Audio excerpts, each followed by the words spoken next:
Flipping houses can lead to financial freedom, but flipping houses can also lead to a fixer-upper financial nightmare. With over 1,000 homes sold, knowing how to maximize your fixer-upper profits when flipping houses is the key to success. We could call this Flipping 101 or real estate investing for beginners, but to flip a house, there is one key element that most fixer-upper house flipping pros simply don't know they're missing. This one piece of information can skyrocket the profit for your house flipping project. Whether it's a major fixer-upper or a minor house rehab, knowing how to ensure house flipping profits before you ever lift a finger or risk a single cent is information worth knowing.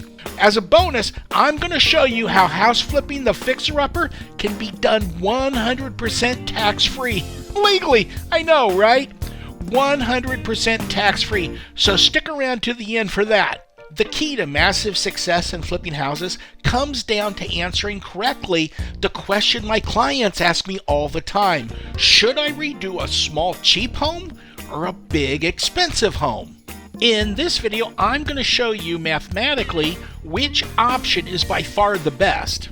Regardless of the answer, it's important that you don't stray outside your financial safety zone, but always remember, fortune favors the bold. You know, I've heard the excuse, I can't afford a project this big. One of the best options in the world is to get a partner. People with money are always looking for a safe place to invest. If the numbers are right, you'll make them richer, you'll get rich, and they'll love you for it. Most investors tend to work in the conservative bread and butter arena. This is kind of the lower middle class housing strata, primarily because this is where the bulk of the buyer pool resides. Now, keep in mind, you don't need a whole pool. You only need one buyer who loves what you've achieved with your redo.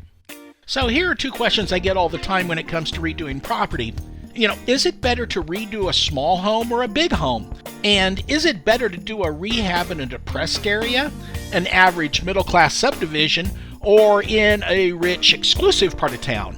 First off, there is no question that you can find success and profits in all price ranges and all areas, but what's really being asked is what is the most profitable?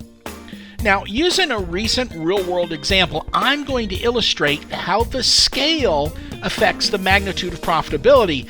This is information worth knowing, and the results are shocking. Now, let's start with a basic foundational premise. Consider this: two subject properties. Both are the same size, but one home is in a depressed part of town, and the other is in an exclusive part of town. Is it fair to say that when dealing with repair and replacement cost items, is it possible that the HVAC replacement cost, the same, roof replacement cost, the same, labor charges the same, the carpet is the same price, painting is the same price, and the time it takes is the same? When we look at this purely from the vantage point of repair and replacement cost, regardless whether we're in a depressed part of town or an exclusive part of the city, I think it's fair to say that the HVAC replacement cost is going to be the same. Hey, as you move through this video, if you find any value in the content, do me a favor and click the like button. It helps me to know that what I'm doing is making a difference. So thank you for that. So what's the difference? One glaring difference right off the bat, your tools probably will not be stolen in an exclusive part of town. This is from a voice of experience. Okay, what I'm going to illustrate is a recent real-world example that compares the gross revenue of an average size home in an average part of town versus a big home in an exclusive part of town. Now, I've elected to do this specific comparison because it not only answers the size question, but also illustrates the magnitude of profitability when dealing with scale. Now, out of the chute, the primary difference is the cost of the money. It's cheaper to borrow $300,000 than to borrow $900,000. But how much more does it really cost?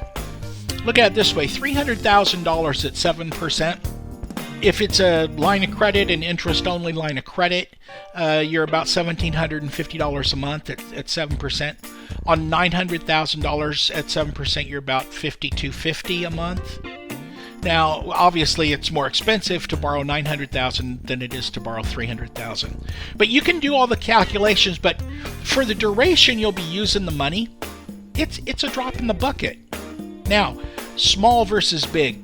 Granted, a bigger project is going to take you a bit longer and be much more expensive to redo than a small home. But administratively, the steps are the same for both properties. Here's some real-world math on two properties that can help illustrate this example. One is in Broxton Square, it's in Overland Park, and the other is in Hallbrook, it's in Leawood. First one, subdivision, it's in Broxton Square. The floor plan is a 2-story. Square footage above and below is about 2,150 square feet. The second property is over in Hallbrook. It's a 1.5-story, 6,620 square feet, obviously quite a bit bigger. It's a 5-bedroom as opposed to a 4, a 7.5 bathroom as opposed to a 2.5 bathroom. The rehab price, now this is the purchase price, was the property in Broxton Square is $240,000. The property in Hallbrook, $715,000. Price per square foot, Broxton Square comes out to $111 a square foot. In Hallbrook, it's $108 a square foot. Total purchase expense, the Hallbrook property is 3 times more expensive. So here's the thing. One of the most important components that, well, the only place I know you can get this calculation is out of Equity Finder. It's a price variance below subdivision average. So what that says is that it's a deviation from average price per square foot in the subdivision. So in these particular cases, both of these houses are worthy for investment. The property in Broxton Square, price per square foot is 30.1% below the average price per square foot in Broxton Square. And in Hallbrook, it's 56.6% below the average. Now, this isn't the high, this is the average. So these are figures below the average. So from an investment standpoint, both of these properties are no-brainers, you know. Okay, so the line of credit payment at 7% interest on $300,000, you're about $1,700 a month in monthly interest payments, and on $900,000, you're about $5,250 a month. So there is a difference there. Okay, so the next figure is in Broxton Square, price per square foot, average sale price of houses in Broxton Square over the last 12 months has been $159 a square foot. In Hallbrook, it's $249 a square foot. Now, property sales price. At this point, the property has been rehabbed and it's been put on the market and it has been purchased and sold. Okay, so the property sale price was $181 a square foot, which is 12.1% above the average. Remember, the average was $159 a square foot. The percentage above the subdivision average is 12.1. So, you know, he did his rehab, he did his fixer-upper, and he got 12% above the average price per square foot in the subdivision. So he got $181 a square foot. The gross revenue spread per square foot was $70. And that's the spread between $181 and the purchase price a square foot of $111. That comes out to $70 a square foot. That's his gross revenue spread. Now, obviously, there weren't any expenses taken out. This is just to illustrate revenue. And completed sold prices, the price that if you put it on the market and he sold it for $390. The gross revenue, now this is with expenses excluded. Gross revenue was $150,000. So he paid $240, sold it for $390, made $150,000 in gross revenue minus expenses. Okay, so the second property is this Hallbrook property. Remember, subdivision dollar per square foot sales over the last 12 months is $249. Okay, so let's say the same investor, he rehabs it to the same standard and gets himself 12.1% over the average. This house in Hallbrook has been purchased. It has not been sold. But here's how the math works out. Property sales price, if we did a percentage above the average, it was a 12.1%, it would put this estimated at $279 a square foot. If he sells this house at $279 a square foot, the gross revenue spread per square foot is $171 versus $70 over in Broxton Square. So completed sold price would put this at about $1.8 million for a gross revenue of $1.13 million. But when it's all said and done, the gross revenue differential is 7.5 times more on the large home in Hallbrook than the medium-sized home over in Broxton Square. 7.5 times more gross revenue. So here's the thing. Finding low price per square foot property is easy, but the problem with this method is that every investor and deal-seeking real estate agent in the city is focused on these homes. The bidding competition for these properties tend to draw a healthy portion of the profit out of the deal before the ink is even dry. It's unfortunate, but that's how the game is played unless you have a way to get around the bottleneck. This is where Equity Finder comes in. If you can get your hands on a free Equity Finder account, this is by far the best property valuation tool we've ever seen. Check out the video, What is Equity Finder? It's a free tool that instantly pulls the most undervalued property to the top of the list. I'll be sure to add a card to the end of this video. The key to winning the game is finding low price per square foot property that doesn't look like it's low priced. I know it sounds upside down, but buyers, they just don't know values. So they default to the lowest price per square foot. Maybe the easiest example is this. Which home in this example is a better deal? So house number 1, it's $86 a square foot. House number 2 is $131 a square foot. Now, obviously, 86, right? Yeah. Well, this home sits in a $132 square foot subdivision for a total spread of $46 a square foot. The $131 a square foot home sits in a $243 per square foot subdivision for a total spread of $112. Which is a better deal? House number 1 at $46 or house number 2 at $112? The hard part is seeing house number 2 and recognizing that $131 a square foot is a good deal. This is where Equity Finder shines, because how in the world would anyone know if $131 a square foot is a good price? This is why I love both the P average and S average fields in Equity Finder. P is for price, S is for size.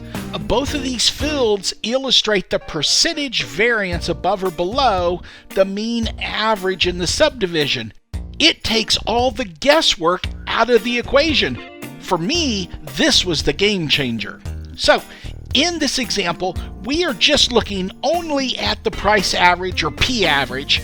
For house number 1, the P average is 34%. This is saying that the price per square foot for living area in this home is estimated to be undervalued by 34% to the average in the subdivision.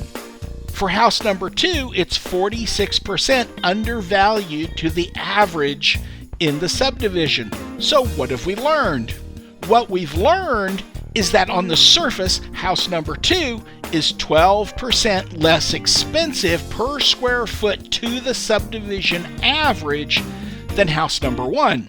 Granted, both are worthy investments in this illustration, but now we know that house number 2 offers a greater profit spread than house number 1. Now, instantly, at a glance, we have valuation estimates. Instantly.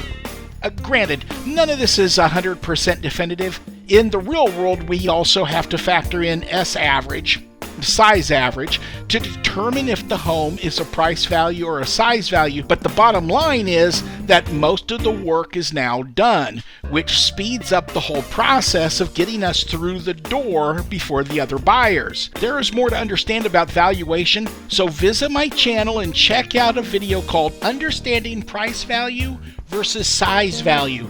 This video will flip your entire paradigm regarding property valuation. There is a pro-level insider tip revealed in this video, and armed with this knowledge moving forward could change your entire financial future. This knowledge could be worth hundreds of thousands of dollars.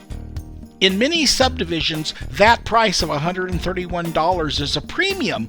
Often these homes get lost in the crowd and are simply just missed entirely by the investor community. This is the type of deal you want because there's less competition. With Equity Finder, now they won't be missed. Now, of course, the best situation in the world is buying a home like this as an owner-occupant and rehab the home over the next 2 years. Hey, look, you gotta live somewhere, right? As of the time of this video, the benefit is that if married and filing jointly, after 2 years of occupancy, the first $500,000 in capital gains is tax-free. And you can do this every 2 years. As a side note, if you like the idea of not paying taxes, check out my video, Tax Deduction. Spend $1 for $5 in tax deductions. This will blow you away. Basically, this is a tax deduction Congress passed into law in the 1950s. It has not been changed, and it is popular with both Democrats and Republicans alike. Essentially, this allows you to invest $1 and reduce your tax obligation by $2. This is the kind of deduction created by the rich for the rich. But now you can get access to this as well. This is information worth knowing. I'll be sure to add a card at the end of this video. Now, why do I love Equity Finder? Because this Holbrook example was the first property uncovered on my first use of the tool, and because the price variance below subdivision average data field exists. That's right, price variance below subdivision average. It instantly pulls the most profitable deals to the top of the pile. This is where the real magic happens. I've been a fan ever since, and that is why everyone loves Equity Finder. You know, I've always said, in the same time it takes to sell something small, you could have sold something big. So why not just sell something big? Again, be sure to check out the video, What is Equity Finder? If you don't already have an agent and you're going to be buying a home, watch the video and register to get set up on Equity Finder. Instantly uncover the most undervalued homes in seconds. This is the best valuation tool we've ever seen. Also, if you're suffering a heavy income tax liability burden, check out my video, Spend $1 for $5 deduction. Everyone likes a good tax deduction, but this one is in a league of its own. Ever wanted to see how the rich keep getting richer? It's unbelievable tax-saving deductions like this. Definitely worth watching. Also, if you feel like this video has been helpful to you, please take half a second and let me know with a like. It lets me know that you found value and that my efforts are making a difference. If you do that for me, I'd really appreciate it, so thank you for that. Hey, look, with over 1,000 homes sold, take advantage of my knowledge. If you have a question or want a topic covered, let me know in the comments below. Thanks for the like, and I will see you on the flip side.